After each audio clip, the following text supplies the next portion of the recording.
El ABC Libertario, periodismo alternativo, independiente y libertario.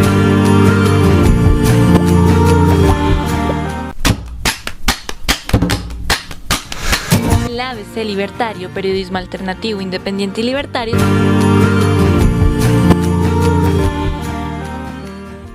Muy buenos días a todos los clientes de el ABC Libertario. Desde Bogotá para Colombia y todo el mundo, pues se va a iniciar un programa radial que se llama Radio Revista, que va a ser del círculo círculo de periodistas del Valle del Cauca, cuyo presidente es Servio Ángel Castillo. Pues con él, con esta Corporación de Periodistas del Valle del Cauca, se inicia este programa todos los sábados de 10 a 11 de la mañana, con entrevistas y notas que atañen tanto a Bogotá, al Valle del Cauca, a Cali especialmente, todo lo que sucede alrededor y no solamente a Colombia, a nivel nacional, y a todos los que nos escuchan a través del mundo, a través de la web de esta importante emisora que es el ABC Libertario. Le damos la bienvenida y nos ponemos en contacto con don Servio Ángel Castillo Solano. Así que bienvenido, doctor Servio Ángel Castillo. Servio Ángel, bueno, también está con nosotros otro invitado que lo tenemos acá. Bueno, vamos a ver de quién se trata. Buenos días. Buenos días. Bueno, aquí como que se le comen la lengua a los ratones. Aló, a ver. Si le damos un poquito más de cuento a todo esto. Porque todos están callados. Hoy amanecieron callados. Bueno, Hola, buenos días, Carlos Eduardo, buen día. Buenos días. Bueno, ya les di el saludo a toda la audiencia que nos escuchan a estas horas a través del ABC Libertario, emisora independiente, alternativa y libertaria. Bueno, ¿qué nos tiene para hoy, don Servio? Bueno, buenos días primero a todos los oyentes y las personas que nos están en este momento acompañando en este evento especial que hemos tenido a bien para hacer un aporte a la discusión que en Colombia se viene haciendo sobre el tema de la memoria histórica y sobre todo, más allá de este tema, la importancia que tiene la museología. Acabamos de pasar el mes de mayo como el mes de los museos, por ejemplo, en el caso del Valle del Cauca, desde donde nos estamos reportando, nos dimos cuenta que habían 49 museos. Increíble que la sola ciudad de Cali tenía 27 museos, una cosa pues que muchos caleños, por ejemplo, no conocen, o muchos vallecocanos no sabían que tenían tanto. Sí. Y tantos museos como de tanta variedad. Cuando uno habla de museos, uno se imagina un poco de piezas como viejas, como muñecos en cera, como... No, acá hay unos museos impresionantes, por ejemplo, de la industria de la caña de azúcar. Acá encontramos museos que tienen que ver con la aeronáutica, con el transporte. Encontramos uno muy simpático. ¿Y ese cuál? El Museo de la Bicicleta. ¿Sí? Un momentico, entonces, porque es que en ninguna ciudad está el Museo de la Bicicleta. Lo que tenemos es recuerdos de las vueltas, de las diferentes vueltas a Colombia y de pronto en el mundo, y diría yo más bien que en Francia debe estar el museo donde allá nace la bicicleta y el Tour de Francia. Bueno, esos son los recuerdos, ¿no? Sí. Eso no son museos, son los recuerdos que todavía se mantienen vivos ¿no es cierto?, que se mantienen vivos en las mentes de muchos aficionados. Sí, Claro, todavía recordamos cuando Ramón Hoyos pasaba el río con la bicicleta en el hombro, cuando pasaban, por ejemplo, por la Pintada, o recordamos en el Alpe de Hues, cuando los ciclistas casi que imposibles de pedalear se bajaban de la bicicleta en medio de la nieve. Y así, o sea, muchos recuerdos del ciclismo, pero cuando usted dice el Museo de la Bicicleta, es ver cómo evolucionó, por ejemplo, una bicicleta que ya no existe en Colombia, la Monareta, que la hacíamos en Cali. Aquí era la fábrica Mona era en Cali. ah, Y la que Monareta acá la en el monareta de país, los años 80. por ejemplo. Y qué tal, por ejemplo, la Philips, ¿te acuerdas? La bicicleta Philips, que todavía por Sí, ahí hay unas antiguas, que sí, tenía luz, que tenía un rodillito atrás que era el que le daba la luz al bombillo, sí, que sí, tenía el freno de palanca. Bueno, esa Philips, por ejemplo, fue famosísima y recordadísima también. Y así sucesivamente, pues encontramos allí en el museo una serie digámoslo sí, así, de estereotipos, ¿no? Cómo fue creciendo la bicicleta del hierro, por ejemplo, el aluminio, del aluminio al carbono. Sí, acuérdate que sí. cuando Francesco Mosera estableció el récord de la hora, ¿cierto? Que nos estableció el récord de la hora, Por allá, Francesco Moser hace casi 50 utilizó años. utilizó la fibra de carbono en su bicicleta y ahora ya no es carbono, ahora creo que es platinio, algo así, que ya es una bicicleta muchísimo más liviana, que prácticamente no pesa nada, ¿no? Y así fueron evolucionando los repuestos, ya las empresas como Mavic, como por ejemplo la Shimano, entraron a producir repuestos mucho más ágiles, mucho más. Por ejemplo, en ese campo de la museología se aprecia eso. Y acá, por ejemplo, otros museos que tenemos en el valle, por ejemplo, el museo, ya te dije lo de la caña de azúcar, por ejemplo, hay un museo de la uva y hay un museo que recoge,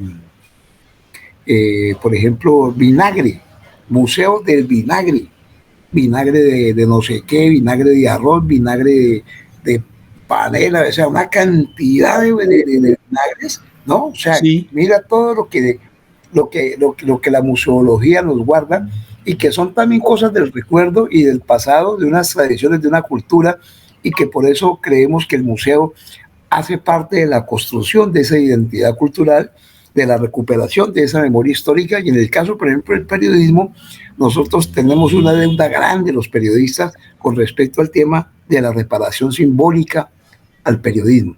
Por eso, hoy quisimos y estamos tratando de hablar de un tema que nos sorprenderá, que es el Museo de la Prensa. El Museo de la Prensa, no por los viejos o por ustedes los viejitos del periodismo, no señor, para nada. Hay cosas viejas del periodismo que no podemos perder de vista. Siempre decimos, no, es que por allá el 9 de febrero de 1791, Manuel de Socorro Rodríguez, un bibliotecario que llegó a Colombia de cubano, todo un sabio, sacó un periódico que se llamó El Papel Periódico de Santa Fe de Bogotá, y allí tenemos el inicio del periodismo en Colombia, ¿cierto? sí, Sí, sí. pero y por ahí enfrenta lo encontramos en la biblioteca, ¿cómo se llama, doctor? Me disculpe, en Bogotá. En Ahí encontramos los la periódicos, Biblioteca Nacional.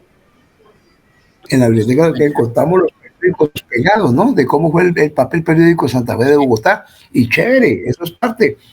Pero, por ejemplo, han pasado muchas cosas. En el Valle, por ejemplo, la idea que ha venido liderando el gran colega, que espero que esté por aquí ahora, Efraín Morilla, viene liderando el proyecto de ese museo de la prensa, tratando de revivir no solamente los personajes, sino las historias de cómo empezó, por ejemplo, el periodismo acá. La radio en Colombia prácticamente está a punto de empezar a acelerar sus primeros 100 años, la radio, y después de que llegó a Barranquilla la primera emisora, Emisora. yo creo que fue la segunda ciudad que montó una emisora, ¿sí? ¿Cuál, Entonces, cuál, cuál? ¿Cuál fue la segunda ciudad? Cali después de Barranquilla. Oh, Entonces se montó en Cali una emisora.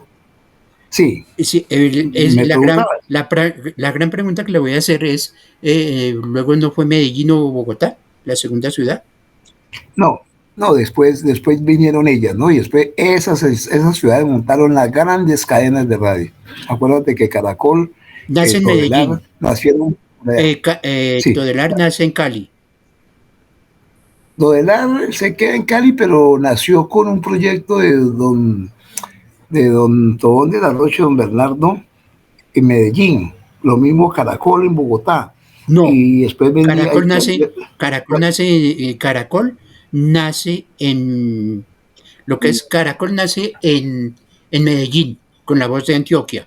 En Medellín, con Sí. la voz de Antioquia. Bueno, entonces la cadena radial colombiana Caracol, que así Y, se llamaba, y ahora es Todelar, otra cosa, y Todelar nace en Cali, en los años, a mitad de con los don años, Bernardo Tobón. en los años 50. Ya, Y RCN correcto, nace, esa sí es de Bogotá, pero de también Bogotá. a veces con Medellín. Ahí es donde inicia RCN. Sí, esas son las primeras cadenas. Correcto. Caracol es la más vieja. Caracol nace Pero acuerda, en la sí, década de los 40. Bueno, exacto. Y yo estoy hablando que las emisoras que empezaron en Barranquilla, en Cali, fue por allá en 1920 y algo. 27. 27. Exacto, 27. Así fue. Entonces, y acuérdate que tuvimos primero la radiodifusora nacional, ¿no? Sí, ¿No? Ya en los 40 ya funcionaba, la radiodifusora funcionaba. Y precisamente el gran motor a la hora del estallido aquel social fuerte que hubo el 9 de abril del 48 con la muerte del caudillo Jorge Eliezer Gaitán, fue la radiodifusora nacional que la dirigía Gerardo Molina, el profesor Gerardo Molina. Fue el hombre que puso en sintonía al país y digamos fue el que alzó el país. Y esa emisora circuló ya por todos los territorios colombianos y él desde Bogotá, donde se encontraba, incitando a la salida a la calle, ¿no? A alzarse, invitando a los macheteros, invitando a los campesinos, a los indígenas, a todo el mundo que saliera a la calle, que había que salir a protestar por la muerte de Jorge Eliezer Gaitán. Y esa fue, por ejemplo, la radiodifusora nacional. Mucho tiempo, creo que después una persona muy importante ahí que fue el doctor Álvaro, ¿qué? El esposo de Gloria Valencia, Álvaro Castaño. Álvaro Castaño. Sí, él fue un director de ese espacio mucho tiempo también. Y que después creó HJCK. Correcto. Entonces, eso es historia. Pero, por ejemplo, lo que se quiere con el Museo de la Prensa desde Cali es precisamente un proyecto que le permita al periodismo tener esa memoria, digámoslo de alguna manera, viva, con voces, con imágenes, con fotos, con los recuerdos de aquellos que ya no están, que hicieron la radio, por ejemplo en el Valle, que ha sido muy importante el periodismo radial, ahí están todos estos personajillos, pero también los periódicos. Yo reivindico mucho, por ejemplo, como el periódico El Correo del Cauca fue el que levantó digámoslo así, la propuesta de crear, ¿no es cierto?, de crear el departamento del Valle del Cauca. Fue por el Correo del Cauca, ¿cierto? Su director se alzó con este periódico y mire lo que hizo. Eustaquio Palacios, por ejemplo, con el periódico El Ferrocarril, que así se llamó, fue el gran líder de la construcción del ferrocarril nacional de División Pacífico por acá, ¿no? Entonces los periódicos han sido motivadores, los medios han sido unos aportes importantes a la construcción del país. Y por ejemplo, en el caso puntual del periodismo, en el caso del Valle, muchos líderes, ¿no? Muchas personas que hicieron aportes por su periodismo, digámoslo así, cívico, social, por su compromiso con la comunidad. Caso de Alfonso Borilla Aragón, a quien el aeropuerto de Palmira toma su nombre, el que recibe a Cali, Alfonso Borilla Aragón, gran periodista. El mismo José Pardo Ya, cubano que estuvo en la Sierra Maestra con los peruditos, con Fidel y con el Che Guevara, con Camilo y Almeida y todo esto.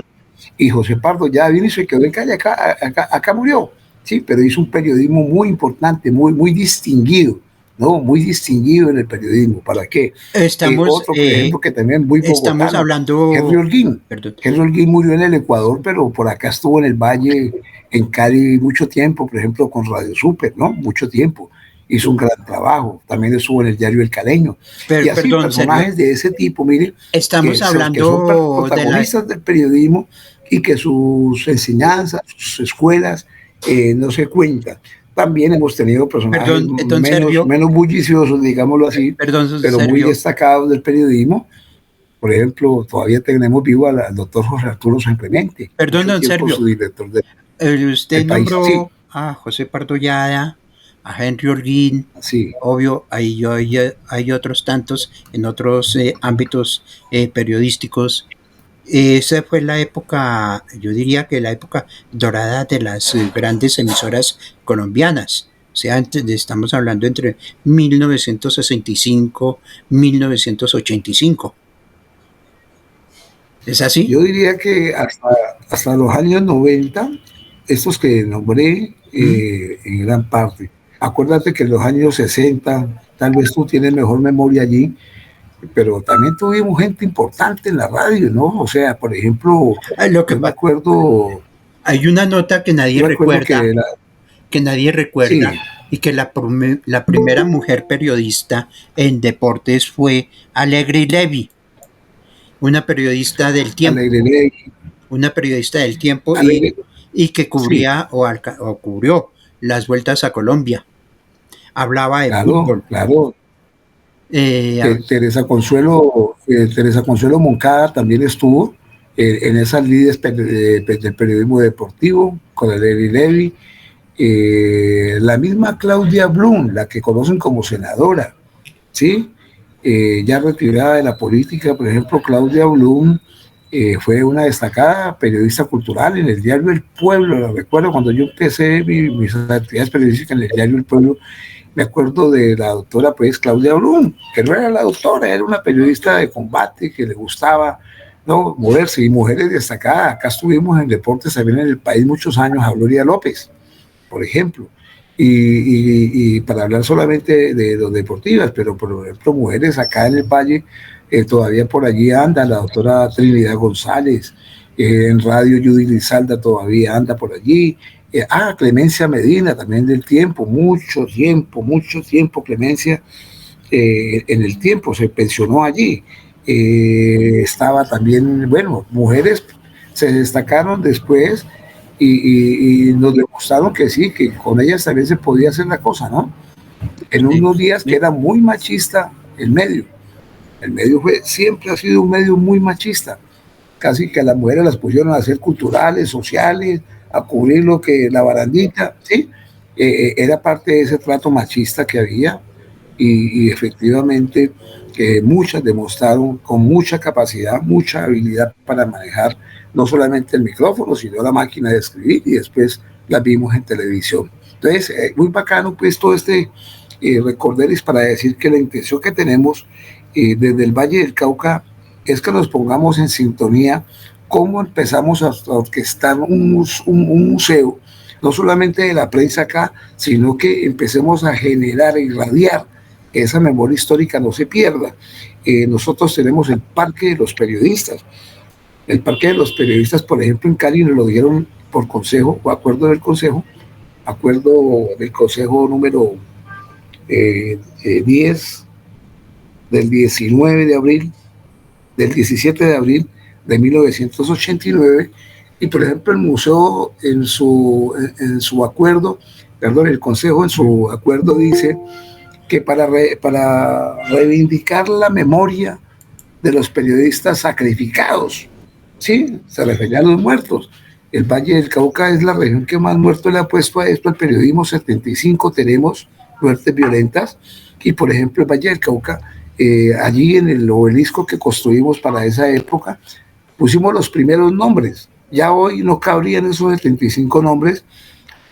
Hoy se ha hecho una remodelación importante de ese parque, entonces hemos conservado el obelisco dentro del Parque de los Periodistas, al lado o en la parte de atrás de las torres de la alcaldía y de Cali, y allí frente al río Cali, pues frente a lo que se llama hoy el Boulevard de Cali, y frente al otro lado tenemos a la Universidad hoy de Bellas Artes, ¿sí? Ya. Entonces, Bueno, un momentico, por favor, don Servio. Hemos planteado y estamos en eso, que en un área que se me da un momentico, Campo, porque sí, han ingresado los compañeros Efraín Bonilla, ¿no? Que está por acá. Hay una que me... Sí, cómo no. Que está, Siloe City TV. Bueno, ¿quién es ella? Ese es David Gómez. David Gómez, listo, bienvenidos. También está Manuel Reina, bienvenido a este primer programa. Está Maite Aristi, también bienvenidos María Teresa Aristizábal. Sí. María Teresa Aristizábal está aquí. Bienvenidos a este primer programa de Radio Revista de los sábados que la hace el ABC Libertario en conjunto con la Corporación de Periodistas del Valle del Cauca, y todos ellos pertenecen a esta importante corporación de periodistas del Valle del Cauca. A todos ellos les decimos bienvenidos a este primer programa de los sábados. Este ya sí va a ser, y obvio, ya el próximo sábado lo tendremos bien musicalizado, bien, hemos dicho, con todas las de la ley, ¿no? El programa de Radio Revista de los sábados. Es un programa bien variado, es un programa donde vamos a estar hablando de diferentes temas y también dándole la importancia a lo más destacado de la semana o del mes, ¿no? De acuerdo a cómo estamos ahorita, que es el mes de mayo, que fue el mes de los museos, el mes de los museos. Vamos a ir un momentico nos vamos a ir primero con las damas, ¿no? Maite, sí, así es. Maite, ¿qué nos tiene usted en sus notas? Con el saludo del día, buenos días para todos, y María Teresa, bienvenida. Sí, buenos días a todos y a todas. Bueno, espero que este programa, que me encanta, que es iniciativa, creo que Carlos Eduardo, entonces pues esperemos a ver cómo nos va yendo en estos sábados, ¿no? Por las mañanas. Bueno, muy bien, muchas gracias, María Teresa. Sí, efectivamente, nuestro director de medios, nuestro director digital y de medios es Carlos Eduardo Pineda, y ha sido el anfitrión, ha ofrecido estos espacios para que empecemos a participar. Bueno, muy bien, quiero saludar a David. David, buenos días.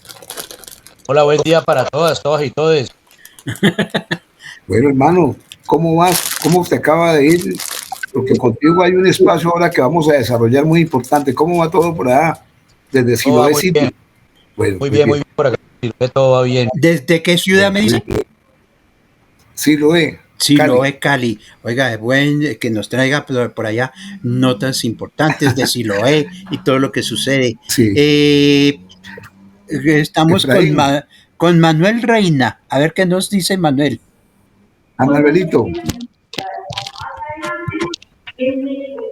Hola, ¿qué tal? Buenos días para todos y todas. Un saludo súper especial desde Cali, Colombia, por supuesto, y muy contento de estar aquí en este espacio que nuevamente nos trae a esas memorias importantes de lo que ha sido el periodismo en nuestro país, Colombia, y la importancia de este programa es que hacemos como una pausa a esa forma mediática en que ahorita las redes sociales pues nos tocan por todo lado, pero pues que ahí está como en duda de lo que es contenido o no, de lo que es, como decían antes, bueno o malo, y lo que debe ser o no el periodismo.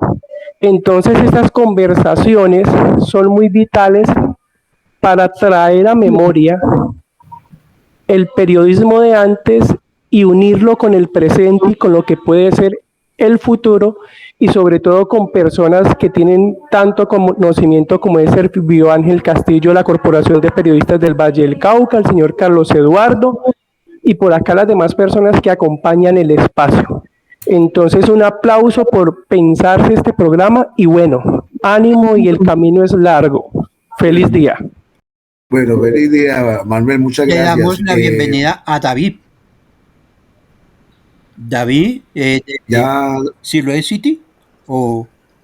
Sí, ya saludo, David. Bueno. Ya venimos con David. Efraín Bonilla, buenos días. Socio. Muy buenos días. Mucho gusto, Servio Ángel. Gracias por esta invitación a participar en este espacio de interés y sobre algo que nos apasiona a todos, el periodismo. Así es. Bueno, muy bien. Sí, todos Tenemos a ustedes, Juan pues, Diego Castellanos. Juan Diego Castellón. Juan Diego, Castellón. buenos días. ¿Cómo está? Muy buenos días para todos. Mi deseo es que la propuesta que estamos Se oye histórica. Se oye bajito, Juan Diego. Bajito. A ver, voy a poner perdón. Ahora sí se oye mejor. Sí, ahí sí. Bueno, sí, mi deseo es que mediante este tipo de programas podamos construir un gremio fortalecido y una sociedad más definida en sus rutas, considerando que de la valoración de la comunicación, de la información, y por ende también de la memoria, es como se puede pensar en un futuro. Bueno, muy bien, Juan Diego, muchas gracias. Bueno, quiero hacer una radiografía rapidito del panel. Juan Diego Castellón, docente universitario, es un hombre estudioso, tuvimos la oportunidad de compartir espacios en la universidad. Él, además de docente, tiene ya sus doctorados, su maestría, de una gran trayectoria en el periodismo del Valle del Cauca como redactor. Trabajamos inclusive en la alcaldía de Cali, estuvo en la oficina de comunicaciones y también acá en los medios como el periódico El País. Efraín Bonilla es un veterano hombre de la radio. Efraín, en su trayectoria hoy, como dicen los militares, paso al costado o en uso de buen retiro, pero uno no se retira del periodismo nunca, tranquilo, Efraín estuvo mucho tiempo vinculado a Caracol, también compartimos espacios radiales, también estuve en Punto del Ar, fundamos esa radio, ¿cómo se llama eso? 1500, que ahora es la Red Sonora. Estuvimos en la fundación del primer noticiero que se montó allí bajo la dirección de Ángel Romero Bertel. Ahí estuvimos compartiendo con Efraín. Bueno, estuvimos en varios ejercicios, en el diario El Caldeño nos tocó también. Es una persona, repito, veterano del periodismo, muy comprometido con todo esto que tenemos que hablar acá. Igualmente, Manuel Reino es de las promociones, un muchacho joven, inquieto, lo acaban de ver, es un muchacho que se ha venido pegando, como el dicho, se pega a las cosas históricas, le ha gustado, tuvo una participación muy importante en la Comisión de la Verdad en lo que corresponde al Valle del Cauca, y ha estado muy comprometido también desde el punto de vista de su actividad con el tema cultural. Es además poeta, es un muchacho que está abriendo espacio y nos alegra mucho que estas generaciones vengan con tantas inquietudes. Respecto a María Teresa, pues abogada, periodista, es una mujer que hizo radio, estuvo vinculada a los medios de comunicación en Todelar, fue docente también en la Universidad Santiago de Cali y ha estado muy metida en el tema de la cultura, como quiera, que también es poetisa, ya ha tenido obras publicadas en este campo, y qué bueno que ella, que con esa visión que tiene, pues nos siga aportando luces y participando activamente de estos escenarios. Carlos Eduardo Pineda, pues dueño del Aviso, como lo ven, dueño de esta emisora, y efectivamente Carlos Eduardo es un hombre de una gran trayectoria, se afilió a la Corporación de Periodistas, hoy hace parte de su junta directiva, y es un hombre muy dinámico, tiene una experiencia radial, una emisora, digámoslo así, comunitaria en Bogotá, y es lo que él nos viene aportando en el manejo del diseño de lo que debe ser esto. ¿Qué más está aquí? Pues los que hemos mencionado son las personas que nos acompañan.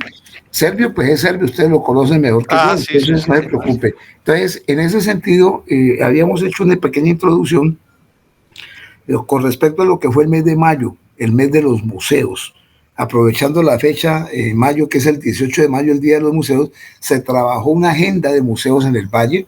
Nos sorprendió muchísimo cuando fuimos al lanzamiento, ahí estuvimos con Efraín Bonilla, y nos sorprendió mucho que habían 47 museos en el Valle del Cauca, una cosa loca, pues, 47 no, 49, y 27 de esos museos están en Cali, Juan Diego. Incluso la Universidad Autónoma de Occidente, donde tú estuviste como docente, hizo una actividad hermosísima. Yo fui, ¿no? Con indígenas, mostrando los ancestros amerindios, todo ese cuento, pues, de la ancestralidad de los pueblos indígenas y cómo culturalmente trataron de representar allí culturalmente que era una comunidad de otra. Acuérdense que nosotros tenemos más de 100 pueblos indígenas, manejamos 67 lenguajes que son oficiales y que son los de origen indio, y allí estuvieron pues comunidades indígenas contándonos sus pequeñas experiencias de vida, ¿no? Sus proyectos de vida que ellos llaman. Ahí estaban NASA, estaban lo que llamamos nosotros guardianos, ¿no? Que son pueblos Misá, estaban Yanaconas, allí estaban otros compañeros de acá, de los Guamunan, estuvieron gente que había venido del Putumayo, Segundoyes, dije Yanaconas, y bueno, en fin, eran como 5 o 6 representaciones muy bonitas. Entonces fue una cosa agradable ver esto de los museos. En medio de todo este afán de querer hablar sobre museología, surge una propuesta que está caminando en Cali entre nosotros, que la lidera Efraín Bonilla. Efraín viene trabajando muy duro en el Museo de la Prensa. Y también con nosotros otra experiencia muy grata, que es la que David Gómez ha venido impulsando. El periodista, un hombre muy comprometido allá con Televel y en Siloé, con Siloé City TV, es un hombre que mantiene con cámara en mano, no se desprende de ese aparato, para toda parte uno lo ve disparando cámara, ¿no? Y haciendo unos recorridos por Siloé, por las lomas. Por ahí estuve la semana pasada, estuvimos haciendo un recorrido con una amiga americana que vino de la Embajada de los Estados Unidos, que la llevamos a dar un vueltoncito por ahí por Siloé, y recordando todo lo que eso ha significado, todo lo que es esa historia mágica, ¿no? De la loma mágica, su historia. Y eso está haciendo con mucho esfuerzo David. Entonces empecemos para entrar en materia haciendo el reconocimiento a este Museo Popular de Siloé que impulsa David. Acaba de ser objeto de un reconocimiento nacional. Cuéntanos, David, ¿cómo está el museo? ¿Qué fue lo que le dieron? ¿Por qué te trasladaron el Museo de Cali para la Universidad de Antioquia de Medellín? Cuéntanos aquí a nosotros. Bueno, un saludo para todas y todos. Repito, no, es una experiencia, la segunda experiencia que estamos en un museo tradicional. Recuerde que los museos tradicionales, en el caso de Cali, la Tertulia, ahí estuvimos 18, y pues son formas diferentes de contar la historia y mantener la memoria. Normalmente la memoria la cuentan los vencedores, la cuentan los poderosos, la cuentan los gobiernos, la cuentan las universidades, pero las comunidades normalmente casi no cuentan las historias. Y es muy chistoso que hoy estemos hablando de un museo del periodismo cuando ese museo hace rato debía estar fundado, pero décadas, porque los que mantienen la memoria y mantienen la historia precisamente son los periodistas. Pero bueno, enhorabuena porque arranca esa idea, y esa idea es importantísima que se mantenga no solamente aquí en Cali, sino en toda Colombia, de la América y el mundo. No resta decirles que pues hacer un museo no es nada del otro mundo. No necesita curadores, no necesita absolutamente nada, solamente necesita contar las historias a través de los elementos. Y me imagino que todos los periodistas, los que se puedan sumar, aportan un micrófono, aportan una cámara, aportan una camiseta, aportan lo que quieran aportar. De su vida personal a su vida colectiva, contando historias, sería una cosa maravillosa. Pues ahí está también la decisión de montar un museo que sea un museo casi tradicional, donde casi no se pueden tocar las cosas, donde casi no se puede ni siquiera tomar fotografías, a mezclarlo con lo contrario de los museos populares, donde se pueden tocar las cosas y se puede interactuar con los. Pero bueno, eso te va dando, pues la museología lo va dando. Lo que pasa es que no hay necesidad de conseguir expertos para hacer museos. Los mismos periodistas son expertos en la materia, y no solamente sino conseguir un sitio donde se pueda bueno, listo, ok. Y ya centrándonos un poco a lo del premio. Okay. El premio es de colonización de la memoria y se ganó en un concurso que se hizo en el Museo de la Universidad de Antioquia. Ya nos tocó llevar medio museo a Medellín precisamente para el día de la semana o el día de los museos, y allá estamos, y vamos a estar hasta septiembre en una exposición diferente. El Museo de la Universidad de Antioquia es un museo prácticamente tradicional, y la gente estaba muy asombrada con todo lo que nosotros llevamos allá y la forma como exponemos también los elementos, digamos, contando la historia. Y una de las cosas que ha impactado allá es todo el bagaje y las piezas y la narrativa de lo que fue el estallido social acá en la ciudad de Cali y en toda Colombia. Correcto. David, ¿Y viajaron las cucarachas de Siloé a Medellín con el museo? Cuéntanos la historia de las cucarachas del museo. Claro, allá están las cucarachas de Siloé, las cucarachas de Siloé. Y esa historia es una historia muy chistosa, pero es una historia real. No es una anécdota real. No, aquí no hay nada de ficción. En el 2018 vinieron unos curadores, unos alemanes que venían patrocinándole un proyecto al Museo de la Tertulia. Y ellos caminaron con nosotros y les gustó el Museo Popular de Siloé. Y entonces nosotros dijimos que no estábamos interesados en ir a un museo burgués como el Museo de la Tertulia. Graso error al principio, estábamos equivocados. Y después de varias negociaciones logramos llegar a un acuerdo. No fue fácil porque nosotros exigíamos que teníamos que poner unos letreros que decían que prohibió hacer silencio cuando en esos museos hay que hacer totalmente un silencio sepulcral y nosotros decíamos que no. Letreros de la bulla es muy importante para la memoria. Si no hablamos, la memoria no se va a mantener. Bueno, no son permitidas las fotografías ni los videos, son una obligación hacerlos para mantener la memoria. Y otro que era para yo muy difícil, entrada gratuita. Para yo la entrada gratuita era un complique. Y el otro más difícil todavía era que puedes tocar las cosas, puedes agarrarlas, puedes palparlas para que la memoria del territorio de Siloé se encuentre con ustedes y con espíritus. Y esas cosas fueron muy complicadas para el Museo de la Tertulia al principio, pero logramos unos acuerdos y logramos llevar el museo.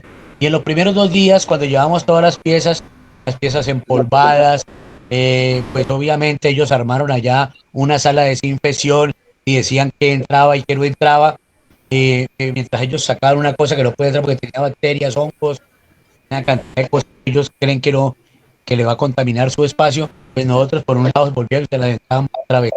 Solamente una pintura del maestro Álape ya tenía demasiados hongos, la tiramos a la basura porque estaba dañada. Bueno, pero entonces el segundo día de la sesión, nosotros preguntamos, mire, nos parece extraño que no vemos ni una sola cucaracha. Y entonces contestó Cristina, la museóloga de la tertulia, dijo, ni una sola. Y entonces contestamos de una forma natural, pues tuvieron más dignidad las cucarachas de Siloé, que no se vinieron a meter a este museo burgués, en cambio nosotros sí, sí lo hicimos. Y eso es una carcaja de todo el mundo, pues obviamente menos de Cristina, que es una anécdota no para ofender a la tertulia, sino para decir que es otra clase de apuesta, es otra clase de contar las historias, porque las cucarachas pues las tenemos por acá en el territorio y obviamente en el museo antes las matábamos, pero ahorita ya ni siquiera las matamos, las tenemos allí cuando se mueren el ciclo vital y sobre todo hacemos un ejercicio para los que nos da miedo nos da miedo o asustan las cucarachas para que le pierdan ese miedo y ese asco a las cucarachas. Y ese cuadro que rodó por todo el mundo logró enamorar a un youtuber reconocido que es mexicano, Luisito Comunica, y él se vino en medio del estallido social, los ubicó y vino a hacer un reportaje sobre las cucarachas dignas de Siloé. Bueno, muy bien, muchas gracias, hombre, que caramba. Hay un Espere un momentico, don Servio, porque es que perdón, usted me está acelerando. Un testimonio. Queremos Dame un oír otras segundito, notas importantes de no Ya, solamente dame un hablar segundo, Carlos Eduardo. no solamente hablar de lo que estas anécdotas que nos contó David con sus cucarachas, ¿no? No te oye. Y que se llevaron a Medellín No y te todo. oye. Aló. Bueno, sí, Carlos Eduardo. Sí. Mira, es lo siguiente. Que nos cuente otras cosas, porque Sí. no solamente hay que combinar este tipo de radio revista con el tema principal, es los museos y el periodismo y todo, pero hay que combinarlos también con noticas cortas sobre qué nos sucede en cada región. Allá en Cali, que nos Yo cuenten. pudiera aportar una nota corta. Sí, a ver. Bueno, entonces me parece importante la gestión de un museo de la memoria histórica en relación en particular con la memoria de la prensa. Dentro de esta dinámica me parece importante que tengamos en cuenta que la sociedad está constituida por distintos, digamos, estratos socioeconómicos o clases y que los actores de la historia, del periodismo y de la prensa en Cali son varios. En particular, me parece importante recordar la importancia de Manuel Carvajal Valencia, ¿sí? El fundador de la organización Carvajal. Él fue iniciador del periódico, creador del periódico El Día. Y desde el periódico El Día se promovió la creación del departamento del Valle del Cauca. Me parece importante tener en cuenta también a Ulpiano Lloreda. Él fue creador, pues lo reconocen como el diario El País, pero antes hubo otro periódico llamado El Sol y él promovió la creación de ese periódico. El asunto es, uno dirá, están nombrando puros aristócratas o gente de la JAI, ¿sí? De la oligarquía. Me llama la atención sobre lo siguiente. Las dinámicas sociales requieren financiación. En el caso de la creación del departamento, el apoyo de Carvajal fue importante para aglutinar el liderazgo de la autonomía regional en Cali, porque Cali estaba disputando ser la capital junto con Buga. El papel de Ulpiano Lloreda fue la de diversificación de la industria, entonces recogió distintos sectores de interés económico para apuntalar la productividad, inclusive la producción de energía en Cali. Hay otro, Jorge Garcés Borrero, Santiago Eder, que son, me parece importante, si hablamos de memoria de la prensa, tengamos en cuenta la gesta de estos personajes, cuya valoración desde el punto de vista de la creación de una historia y de la memoria de la prensa no está bien dimensionada. Bueno, muchas gracias a Juan, a don Juan Castellón, por este importante aporte que nos hace sobre este recordatorio del Museo de la Prensa. Manuel, ¿qué nos tiene usted? ¿Qué nota nos tiene para que seguir el transcurso? Y lo mismo a María Teresa Aristizábal. A ver qué nota nos tiene acerca de este importante conversatorio que es hoy el museo. El mes mayo fue el mes de los museos. Manuel, adelante. Bueno, Manuel como que se desprendió. O María Teresa Aristizábal, a ver qué nos tiene, qué nota nos tiene. Ya David nos alegró el día con esa anécdota de las cucarachas que se fueron para Medellín. Bueno, Maitetos, oiga, me quedaron callados. Servio, siga adelante con... Sí, hola. A ver, María Teresa. Hola. María Teresa, siga. Bueno, sí, no estoy como muy al tanto de los temas que se van a tratar en el programa y sí me gustaría como conocerlos, ¿no? Porque con base en eso pues podemos hacer nuestras notas. Correcto. Entonces, si el compañero Pineda pues me dice más o menos que va a tratarse de cultura, que va a tratar tema político, bueno, no sé creo que, cuál es tema, ¿no? Creo que Sergio... Sí, María Teresa, a ver, la invitación hoy fue hablar sobre el tema puntual de los museos y específicamente sobre el Museo de la Prensa. Lo que hemos querido en este esfuerzo que estamos haciendo desde el ABC Libertario, que es la emisora que dirige nuestro compañero Carlos Eduardo Pineda, es hacer referencia de todo esto que significa esa memoria histórica y obviamente tomamos como ejemplo lo que hace David Siloé. Venga. Entre otras cosas, con él ahora vamos a ampliar algo que quise hacer referencia, que no alcanzó a hacerlo, ahora lo tocamos, que fue una discusión en el año 85 y allí en el museo está. Es una situación periodística que vale la pena retomar. Y por eso está también Efraín Bonilla. Efraín viene liderando ya el proyecto del Museo de la Prensa.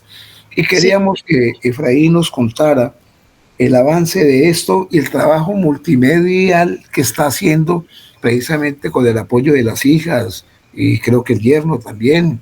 Él se ha venido acompañando de un equipo y de pronto nos muestra algo más de esto. Efraín, en el uso de la palabra. Gracias, Servio, y a todos los colegas. Bueno, primero que todo le voy a entregar noticia de último minuto sobre el tema de los museos.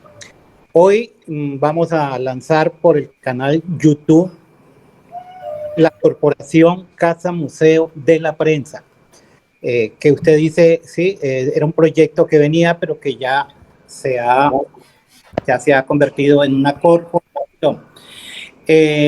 Yo le voy a brevemente de mi trayectoria. Comencé como periodista en 1978. Firmé contrato laboral con el noticiero Todelar del Valle, cuyo director, Sami Jalil, y en Bogotá, director nacional Jorge Enrique Pulido. A partir de ahí, siempre estuve en los medios, hasta el 15 de febrero del 2015, cuando me llegó la resolución de Colpensiones, pero he seguido trabajando en actividades del periodismo porque esto no se puede dejar. Bueno, la corporación Casa Museo de la Prensa ya tiene su primera parte en el canal. Ustedes lo pueden encontrar, canal YouTube, Corporación Casa de la Prensa Digital. El fin, revivir nuestra historia, una historia que yo me puse a averiguar y a hacer un trabajo de investigación y está muy vagamente en los archivos de nuestro país. Yo diría que está muy olvidada la historia de la prensa, la radio, la televisión y ahora los medios digitales.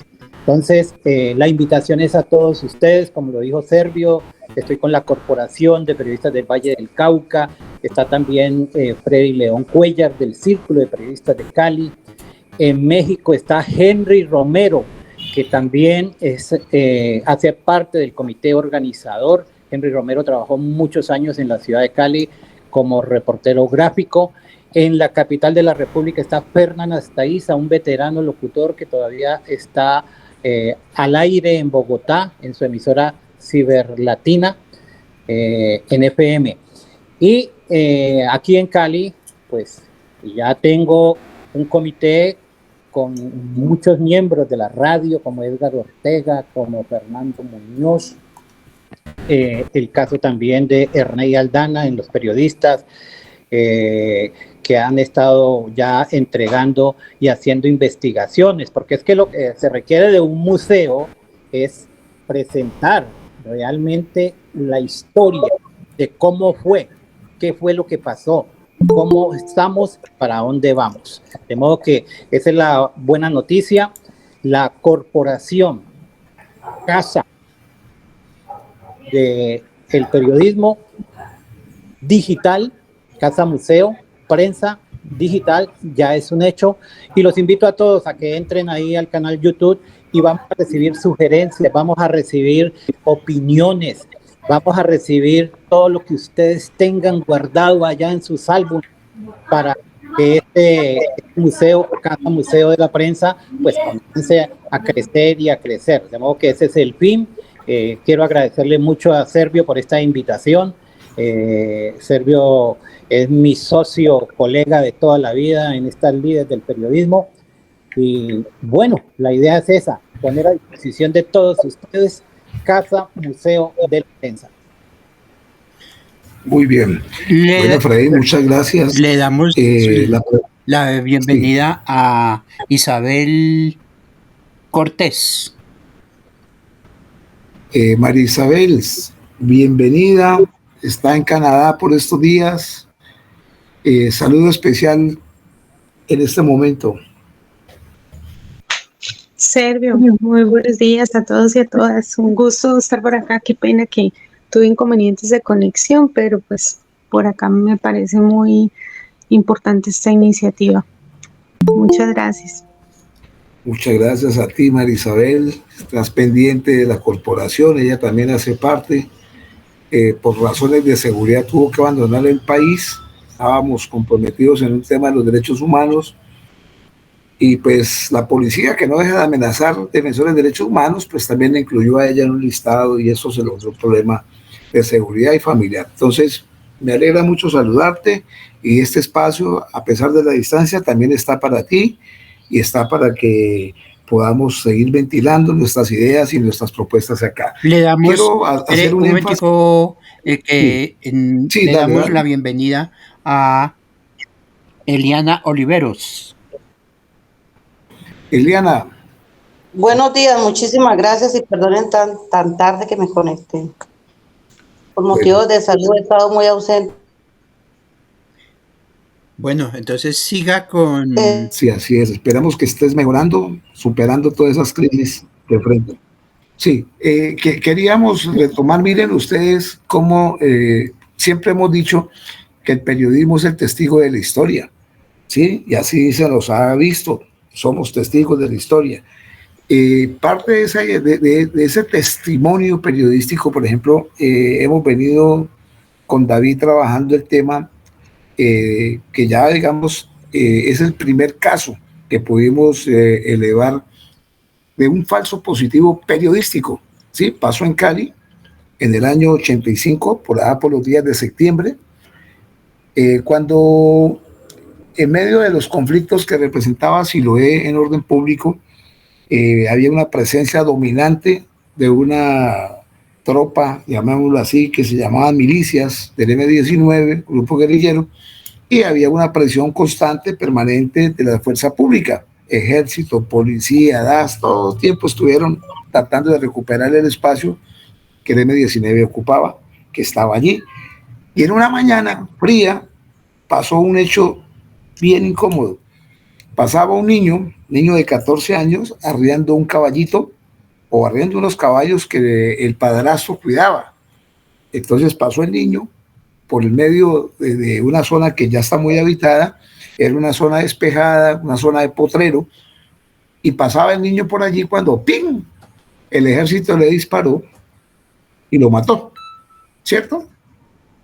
Entonces se dio una situación muy incómoda porque el niño murió allí en el acto y resultó que la conclusión de ese momento fue que al otro día la prensa, el diario El Tiempo, publicó en primera página la foto del niño muerto allí tirado, sí, tirado en un matorral ahí, en un mangoncito, pues ahí estaba tirado.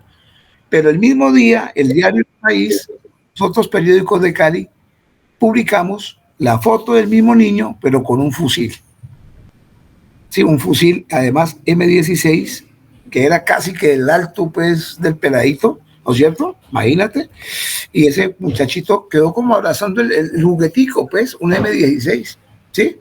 No se hablaban de traumáticas para no confundir la opinión, no, era un fusil belga, M16. Y entonces la noticia era, bueno, aquí ¿quién dice la verdad? ¿El Tiempo sin fusil o los demás periódicos con fusil? Cuéntanos, David, ese incidente que me parece importante y está en el museo, y es un hecho real del periodismo, donde nosotros terminamos siendo culpables de un falso positivo. Dale, David. ¿David se fue? No, ahí está David. Bueno, ¿David nos dejó? Sí. Pineda, ¿David se retiró? No veo. No, ahí está. Ahí está David. No está David. Ahí está David. David. ¿Aló? Sí. Sí. David, disculpa, cuéntanos el hecho del arrierito en el 85. Bueno. ¿Qué fue lo Listo, que pasó? ¿Cómo establecemos ese falso objetivo? Listo. El 29 de septiembre de 1985 se enfrentaron las milicias con el GOE de la policía y pidieron refuerzo al ejército, y en la madrugada el ejército entró a ayudar pues a la policía, muy parecido a lo que pasó en el estallido social 2021, y a un militar, a un sargento segundo, le dio por dispararle a un niño arriero que iba a recoger las bestias para una jornada habitual, porque recuerde que estas lomas han sido construidos y se sigue construyendo a lomo de caballo. Le pegó un tiro al niño en la cabeza, lo tiraron a una chamba, y un fotoperiodista, el señor Carlos Arias del Tiempo, logró... James Arias. James Arias. Perdón, James Arias.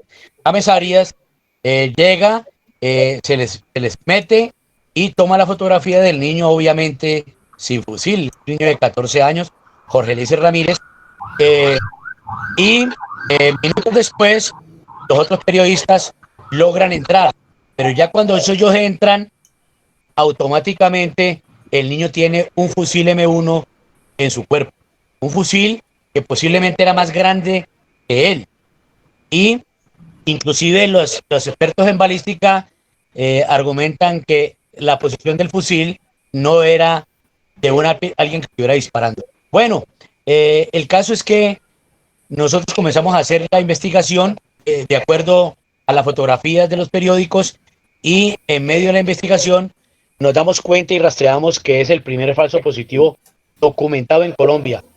Eso no significa que fue el primer falso positivo, porque nosotros venimos de falso positivo desde los españoles y siguen habiendo falsos positivos. El documentado en Colombia. Algunos expertos dicen que fue Fernando Lalinde por allá en 1984, pero él era un miliciano del EPL y se catalogó más bien como una desaparición forzada. Entonces, en medio de la investigación, nosotros logramos posicionar este tema sobre este falso positivo. No sé si el sonido me está mal o el de allá. Dale, se oye bien. Está bien, se oye bien. Ah, bueno, listo, porque yo tengo un retorno aquí como malito. Bueno, entonces resulta que nosotros comenzamos a promocionar eso y entramos a hacer unas discusiones académicas y aquí logramos de que las comunidades también pueden hacer investigación. La investigación no es exclusiva ni de las universidades, ni de los gobiernos, ni de las ONGs expertas en derechos humanos y en otras. Las comunidades también tienen esa posibilidad y más que las mismas comunidades son las que viven toda esta clase de situaciones en el país. Bueno, el caso es que con Servio siempre planeamos alguna actividad en conmemoración de lo que pasó con el M19, porque para nosotros el M19 aquí tuvo una cosa importantísima y nosotros tenemos un eslogan que dice que el M19 en vez de dar muerte dio vida. ¿Por qué? Cuando ellos llegaron logran de alguna manera presionar a la municipalidad para que llegaran los carros, los camiones de los residuos, en ese caso la empresa en Sirva, porque Siloé tenía por allá hasta la década del 80 muchos basureros a cielo abierto y se nos morían un promedio de 5 niños cada semana por problemas gastrointestinales. Cuando el M19 logra negociar con la administración o la de alguna manera y comienzan a subir los camiones, a bajar los residuos, se desaparecen los basureros lentamente y también lentamente se desaparecen las muertes de los niños. Eso es una cosa que para nosotros es importantísima, que inclusive muchos miembros del M19 hasta se burlan de nosotros porque no conocen la dimensión de lo que ellos quieren. Y entonces cada año hacemos un recorrido y Servio siempre nos está acompañando en el recorrido. En uno de los recorridos, el penúltimo recorrido que hicimos, íbamos a recordar un poco la muerte de Jorge Eliezer y en ese recorrido Servio nos dio la buena noticia de que traía a James Arias, la persona que ha tomado la fotografía de niños sin fusil.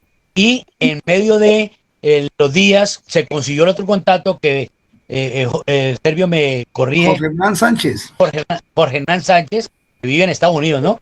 Sí, está viviendo aquí en Cali, se está recuperando de una operación que tuvo una sede y está en este momento recluido, Jorge Hernán, producto de esa sede que sufrió. Dale. Un saludo especial para don Sánchez.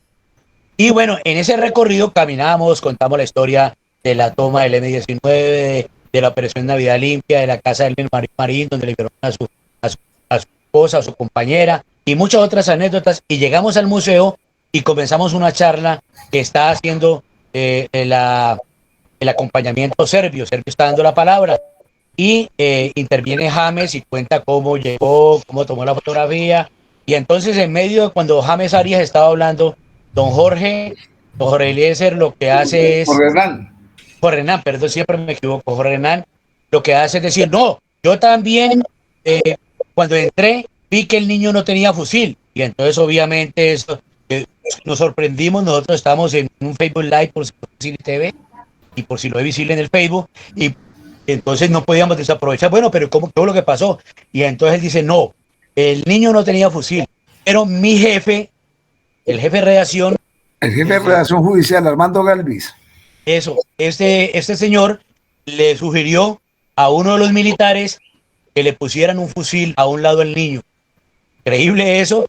Y entonces ese falso positivo fue prácticamente auspiciado por la prensa. Es una anécdota increíble. el mismo Servio, que no me deja mentir, trató de decirme, no, mira, David, pero espérate, para que yo no siguiera preguntando, yo dije, no, aquí esto es una noticia y hay que darla. Y bueno, eso fue muy chévere porque de todas maneras se descubrió una cosa que la gente no sabía. Servio ni siquiera se da cuenta de ese tema porque el señor Jorge tampoco le había dicho. Y Beno James Arias, todo el mundo sorprendido porque no conocían la otra historia de la puesta del fusil. Así es, sí, así fue, nos sorprendió mucho. Armando Galvin murió hace poco.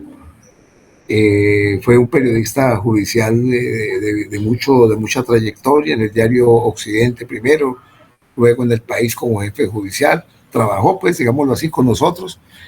Y pues nos contó eso Jorge Nani y nos sorprendió a todos. Bueno, David, muchas gracias. Queríamos dejar este testimonio como parte de esa memoria histórica del periodismo. Miren ustedes las consecuencias de a veces de nuestros actos, como parte de ese testimonio que nos toca dar a veces también. Eso fue un gran problema, pero se superó. Sí, dale.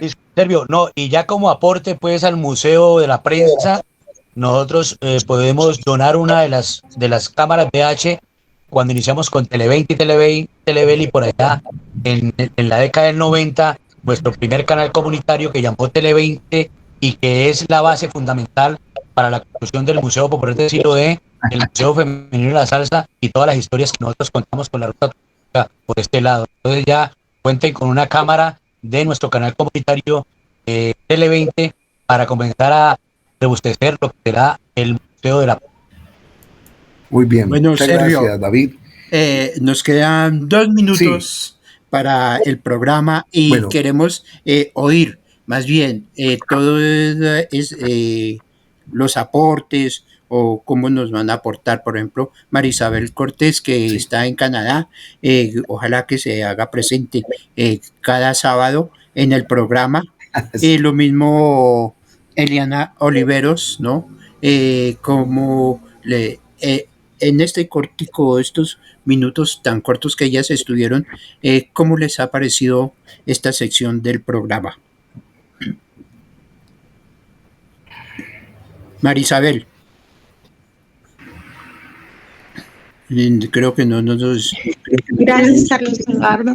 Sí. Pues es muy importante desde algo como que se puede plantear físicamente como un museo y que siempre está como nuestra ideología de que es algo físico, la historia de la prensa en Colombia. Creo que hay muchas anécdotas impactantes, lo que comentaban de la puesta del fusil del niño en Siloé, que se pueden ir plasmando de nuevo en la realidad, porque se siguen presentando los mismos sucesos, solamente con la diferencia de que es con otros personajes y otros acontecimientos, pero es como el mismo modus operandi que nos impacta y en realidad vemos pues que se sigue viviendo. Entonces, claro que sí, yo por acá estaré los días sábados y me alegra mucho ver pues como la continuidad de ustedes en este tema de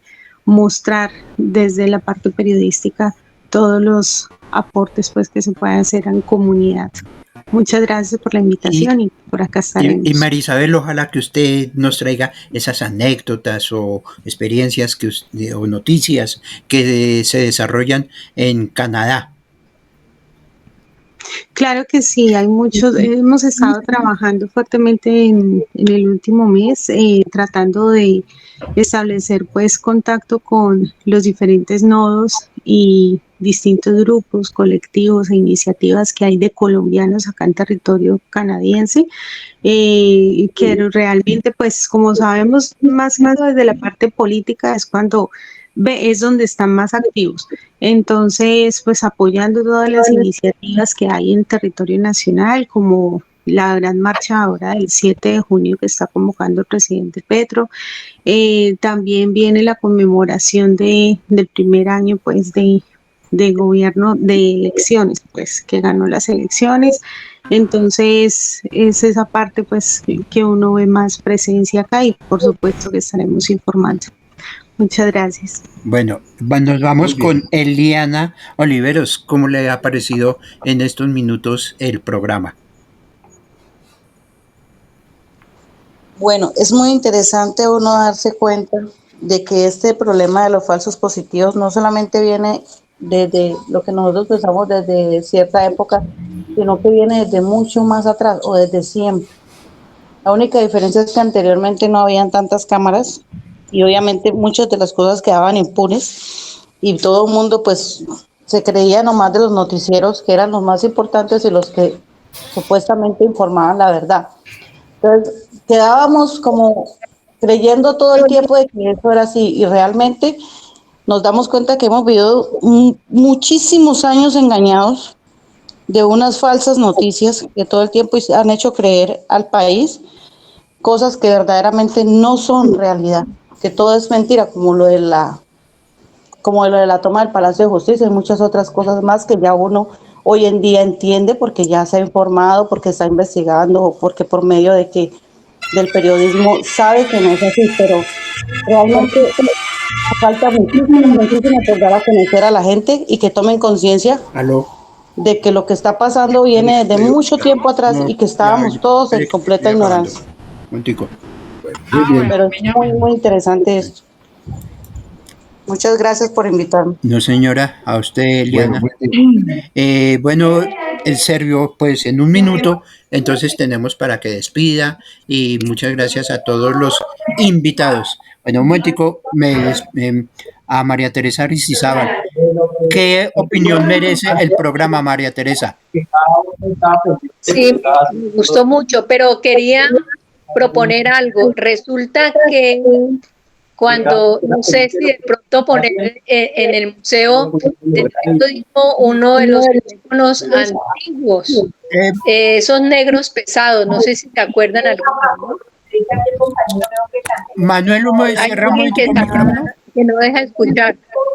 Cierren los micrófonos allá. Hay un teléfono abierto, un micrófono. Bueno, parece que hay un micrófono abierto. Gracias. Entonces, porque tengo una anécdota cuando fui por primera vez, sí, se puede decir que por primera vez me tocó en Viges hacer como reportera, y resulta que yo recuerdo muy bien que en esa época, eso fue como en los años 80, creería yo, no había pues agua en Viges. Entonces me tocó hacer la entrevista o la reportería desde un teléfono de esos negros pesados. Entonces yo le preguntaba al alcalde, alcalde, ¿por qué no hay agua? Por ejemplo, porque entonces yo le tenía que pasar el teléfono a él, ¿no? Pues la parte pesada del teléfono, y él contestaba y después yo tenía que volver a hablar para que quedara en la emisora, ¿no? Entonces es una de las cosas que yo más me acuerdo de la parte de cuando estuve pues de reportera, ¿no? Muy bien. O de corresponsal, más bien eso era de corresponsal. Bueno, muy bien, María Teresa. Esperamos que nos aporte ese teléfono al Museo de la Prensa. Sí, era un teléfono negro. Voy a ver si todavía, pero no ese teléfono de esa época, pero de pronto se lo pido a uno de mis hermanos que sí colecciona cosas antiguas, y de pronto se lo pido para que esté ahí, porque fue una anécdota que a mí siempre me ha llamado la atención, y ahora pues la facilidad que hay para las cosas, ¿no? Y entonces yo le pasaba al alcalde y le preguntaba y él me pasaba a mí. Sí. Bueno, primero que todo, pues quiero agradecerle a Carlos Eduardo la iniciativa del espacio desde su emisora ABC Libertario. Queríamos simplemente hoy referirnos a esta parte museológica y a bien que hemos hecho un recorderis, una exaltación de eso, y sobre todo hacer énfasis en nuestro proyecto Museo de la Prensa. Este Museo de la Prensa no puede quedar en manos de Efraín Bonilla, tiene que quedar en manos de todos y de todos los periodistas. Es con todos, es la historia, es la memoria reciente, vieja, pasada, como la quieran llamar, de todo lo que hemos vivido en el periodismo, y es muchísimo. Aquí, por ejemplo, si nos podemos contar las historias, necesitamos días de transmisión primero. En ese sentido, yo los invito a que los que están aquí pensemos cuál sería el aporte nuestro para el museo. Sí, queremos consolidar el museo, proyecto que, repito, ha venido liderando muy bien Efraín, ¿Qué podemos? Yo aquí estaba viendo ahora la máquina en la que aprendí a escribir, en la que hacía mis primeros panfletos.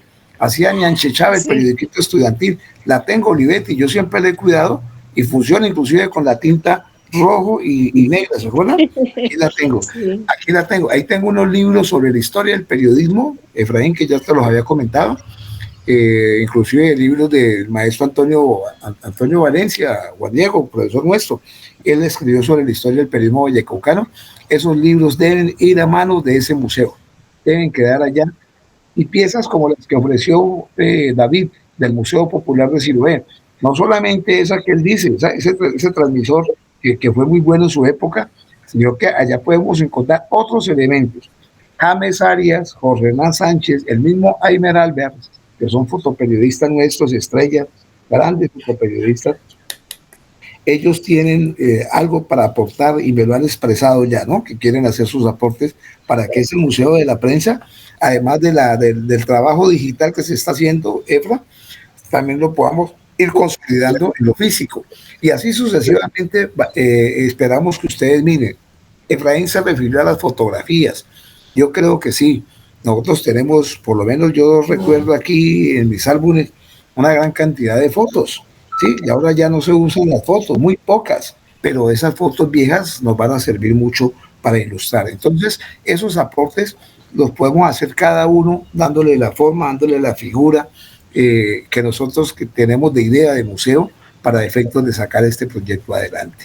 Este espacio que se dedicó solamente a la parte de museológica hoy, es idea de poderlo mantener hacia futuro como una radiorevista que estamos en la construcción, la presentación, todas estas cositas que implican, y sería una radiorevista para recoger información tanto en la región, así como estamos aquí, que participen los compañeros donde estén, nos informen, notas cortas, más vamos a tener una orientación en ese sentido, incluso participando con algunos colegas que están en el exterior, como Memo Cárdenas, como el mismo Henry Romero, Diego Chonta en España, María allá en París, por allá está en Italia, acá en Brasil está este muchacho Otoniel, es decir, vamos a irnos organizando y en la medida tenemos la gente. En Nueva York también está Estefanía, que me llamó esta semana y le conté, ella tiene una emisora en New Jersey, me dijo, no, yo acá con mucho gusto, es una voz muy bonita además. Entonces vamos a mirar y cómo hacemos esa radiorevista muy dinámica. Tenemos periodistas, miren, en Buenaventura nomás hay 26 afiliados a la corporación, allá en Cartago tenemos periodistas, Tuluá, Buga, Pradera, Florida, es decir, queremos gente para pensárnoslo, ¿sí? Periodistas en Pasto, periodistas en Medellín, periodistas en Bogotá, es decir, periodistas en Santa Marta. Tenemos la gente y podemos hacer una muy buena radiorevista de periodistas. Sí, aquí periodistas, vamos a comentar situaciones puntuales, puede ser de política, pueden ser deportes, puede ser de toda la variedad informativa, pero no vamos a competir con ningún noticiero, eso no es la idea. Si lo va a hacer análisis, comentarios de prensa, de lo pasado, de lo que sea, como va a ser semanal, nos permite hacer como esa reflexión, ¿no? Poner un tema, discutirlo, en fin, esa sería la idea, y entonces allí también las ideas de ustedes, caballeros y damas, ¿sí? Ahí muy bien, aquí ustedes son personas de muchísima experiencia periodística, de muchísima capacidad y que nos pueden aportar para que tengamos una radiorevista bien interesante. Eso pues por ahora. Sergio, sí, bueno, ya para ir cerrando el programa, ¿no? Ya nos queda pocos segundos. Es sobre lo que decirle a todos y a todas los oyentes del ABC Libertario y de los que siguen la Corporación de Periodistas del Valle, que por favor no les hagan caso a las noticias que están sacando los grandes medios, como es el famoso escándalo Viola y a María, la novela Saravia Benedetti, ¿no? Ya sabemos que Gustavo Petro los destituyó ayer a ambos, o ya ambos habían también pasado, ¿cómo es que se llama?, sus cartas de renuncia. No les hagamos caso a los medios, ya dejemos que el baboso de Barbosa, ¿no?, el fiscal que le tiene como bronca al presidente, pues dejemos que él haga sus tareas de investigación, porque eso es una novela, eso es una cortinita de humo que nos ponen los medios de comunicación. los medios de comunicación a toda una problemática. Ya sabemos que Petro viene haciendo cosas importantes en beneficio del pueblo colombiano, obvio. Tampoco nos debemos dejar de la oligarquía colombiana atropellar y que nos quiten o que nieguen las reformas laborales y pensionales que vienen en camino, y la que está en discusión, que es la reforma a la salud. A esta oligarquía rancia y los políticos rancios les duele que les toquen el bolsillito, les duelen es eso. Entonces, pues no le hagamos caso y sigamos para adelante. Y cada 8 días aquí nos estaremos mirando, observando y escuchando y transmitiendo a nuestros oyentes todos los aconteceres en esta radio revista. Sergio, despide el programa. Bueno, no, muy bien, interesante su línea editorial, Carlos Eduardo. Nos vamos, muchas gracias a todos por estar en este espacio.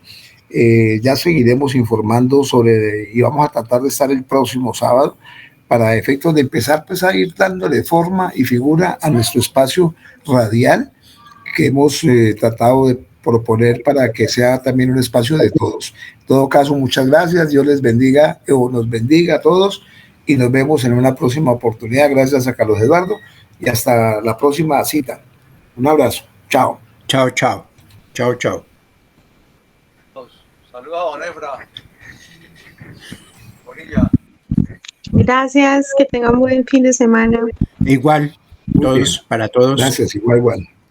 Igual.